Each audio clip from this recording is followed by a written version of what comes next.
नमस्कार मंडळी.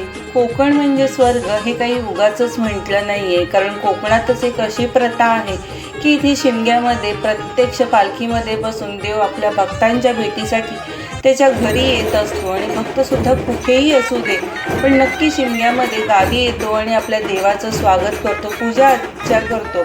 तर असाच एक सोहळा मी तुम्हाला दाखवणार आहे की रत्नागिरी जिल्ह्यातील खेड तालुक्यातील आयनी भोईवाडीमध्ये आमच्या गावी हा सोहळा इथे आयोजित केला जातो. आयनीतील देव केदारनाथ आणि मेटे गावाची देवी झोलाई या दोन बहीण भावांच्या भेटीचा सोहळा इथे आयोजित केला जातो. हजारोने भक्तगण हा सोहळा पाहण्यासाठी विशेष करून आयनी गावात येत असतात आणि ढोल ताशाच्या गजरामध्ये खूप सुंदर असा हा कार्यक्रम बघा इथे आयोजित केला जातो. अशा या शिमगा उत्सवातून वर्षभरासाठी नवीन चैतन्य, नवीन उत्साह, नवीन ऊर्जा घेऊन चाकरमनी पुन्हा आपल्या कामासाठी परतत असतो.